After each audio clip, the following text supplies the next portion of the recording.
challenge, and this time I'm bringing you a special pairing with cheese and some of your favorite household snacks. So first things first, I like to get into what kind of cheeses that we have today. We do have a Gruyere paired with a sliced tomato, some Gouda and cucumber. We also have a goat cheese, creamy with a walnut finish. And then we also have a honey goat cheese that we paired with an animal cracker. So excited to get into the pairings that we have for today.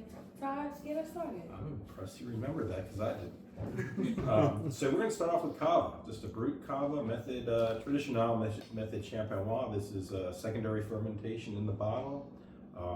Really nice that they do that for $12.99. Usually you don't get somebody that's willing to put their bottle down for a while and you release it to us. So go ahead, Aaron, you can start us off.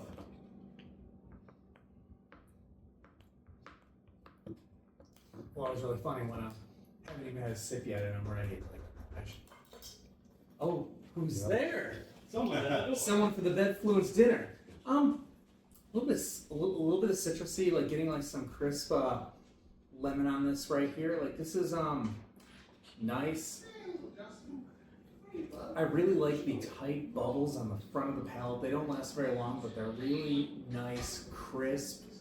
It's and kind of like a little bit of like a bready, yeasty kind of finish on this one. Like there's a lot of complexity in here. I think it's quite good. I have not paired it with the cheese yet. Just getting to the tasting notes. But Yes. What do you think? This is definitely part of our Effervescence Unleashed program, and they definitely are tight. I like the yeastiness is very subtle, so it's not like in your face, like, oh, I'm just eating bread. So far, it's pretty nice. Speaking of Effervescence Unleashed, this particular pairing with the Gruyere and tomato gives a very fresh finish.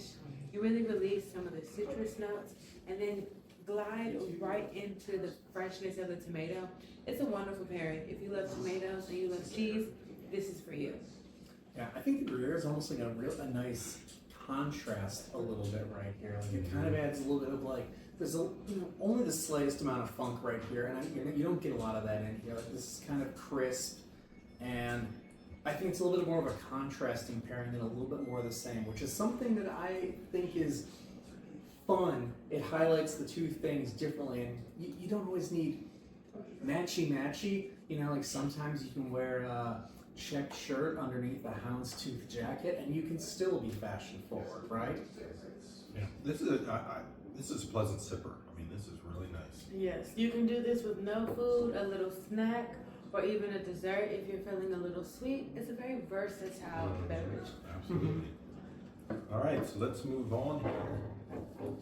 We are staying within cava. Actually, why don't you move that down? Yep, so I will don't get take that. confused here.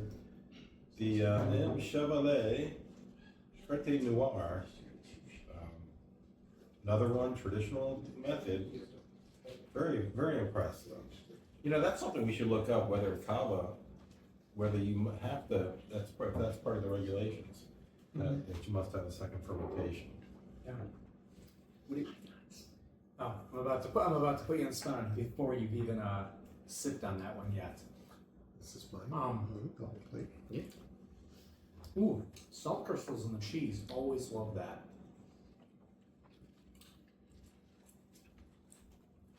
I love the tight bubbles on this one. I'm interested to see how it pairs with our cheese and cucumber.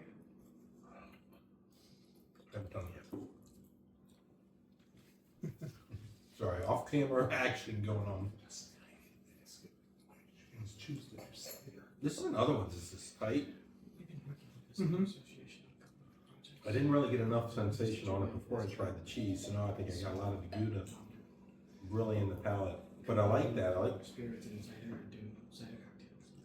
So at first, I thought it was a little shy at first, and then I bit into this cheese with those salt crystals, and suddenly I go back to it, and the flavors begin like leaping from the glass. This is an example of where the cheese is elevating my experience of the flavor here.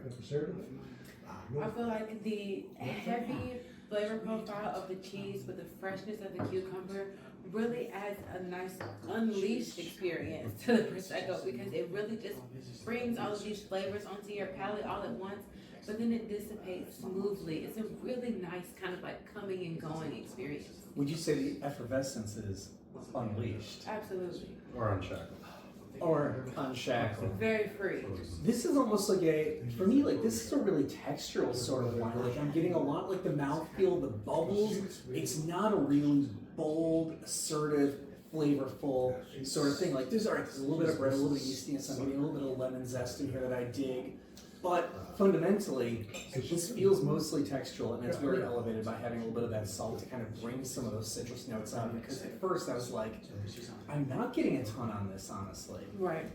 So actually, I like the salt and the cucumber. I never would have thought of using cucumber with sparkling wine, but that actually added so much to it. Like, I wouldn't say an herbaceousness to it, but a vegetal quality to it. That was really interesting. Absolutely. It's so fascinating to me how pairings can shift, change how you're perceiving what's in a glass here. This is the same wine, and cucumber suddenly, oh my god, there's a little bit like this green something in here, right? Oh, the cheese suddenly elevating some citrus. On its own, it's like it's just a story of effort.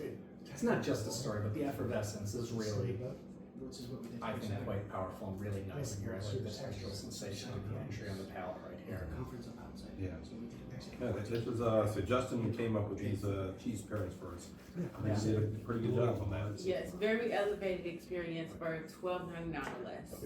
Right, $12.99. Like, having like a charcuterie and some nice wines, like this is like a cozy date night at home that doesn't need to like break the bank. Watch some Netflix, and whether you're chilling or binge watching, like this is nice and cozy, honestly. And we got these either at Trader Joe's or Benny's, and this one's definitely Benny's. This one looks like it's a private label from Benny's. It's a Blanc de Blanc, so we got a Chardonnay moving up into France. Cuvée Tradition Brut. It's another one, probably definitely second fermentation. And then we got the goat, just the regular goat cheese, right? Yes. Yeah.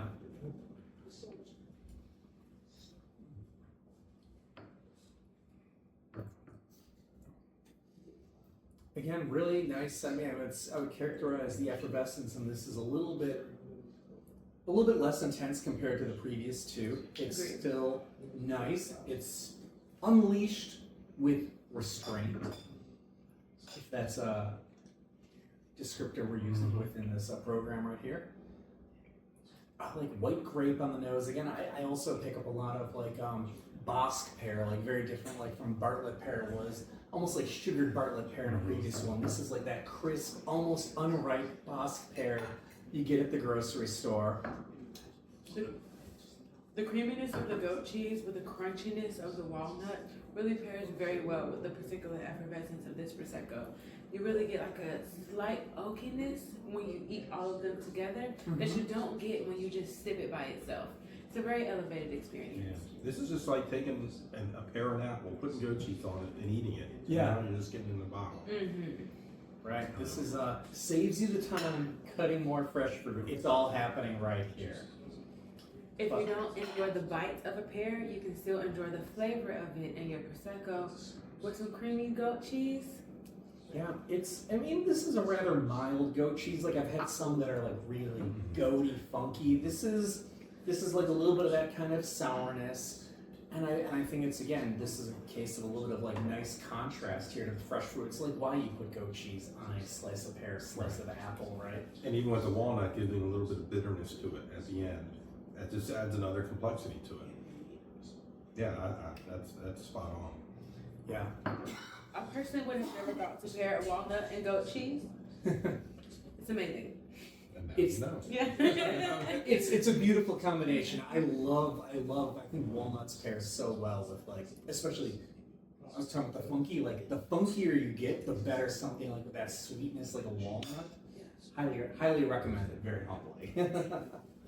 All right, Aaron, let's take both of these out of the picture. Out of the way. Now we have the same Benny's private label, but now we're going to go into a demi-sec. So we expect something with a little bit more sugar.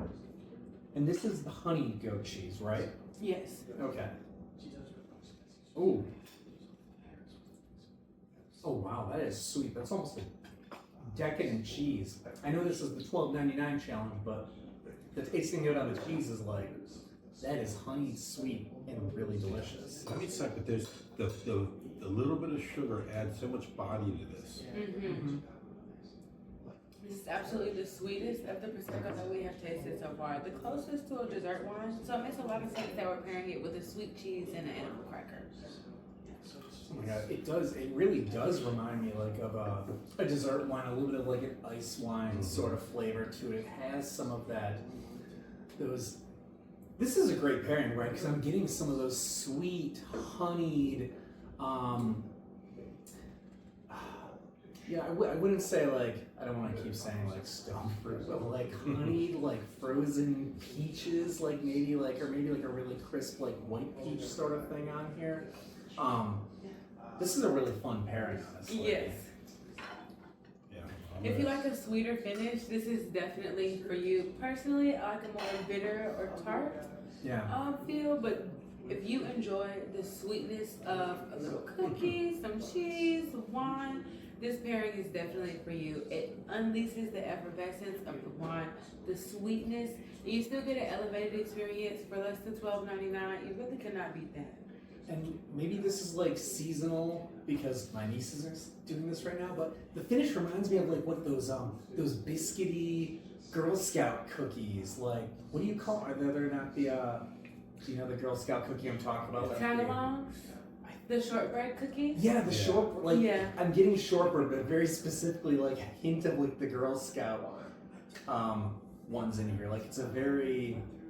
Maybe it's the combination of the two, but like sweetness ending with like some shortbread, it's really kind of a fun flavor. Well, just imagine if you actually included this in with it, you really get that. Yeah, you would really love it. And you would think that these little bit of a cookie with the sparkling wine is something else. I wish I could have animal crackers or cookies with y'all, but I can't. So I have to get it for my wine, and I'm okay with that actually. No, but it's really, this is fun. This is almost like, and you know, ice wine is rather expensive. You don't get that for under $12.99. I mean, it's not. It's the sweetness of the ice wine. You're getting the really good fruit that you would expect from an ice wine. Thank you. Well clarified right here. It's not ice wine, but there's comparisons to this, and to get those sort of notes for under $12.99, that's kind of fun because oftentimes to get those notes, I have to go buy a bottle of ice wine. That's a expensive date night. I'm watching a fancier movie than what's on Netflix, right? Absolutely. All right. Well, thanks for joining us for another $12.99 challenge. These were 2 from Benny's, we know, maybe 2 from Trader Joe's, we're not sure. Very accessible. And, yeah. Let's, cheers. Cheers. Cheers. But the folks who own Whiskey International. All right. No more whispering. For somebody to hear. We're done. This is Morty Duffy. I know, I did that.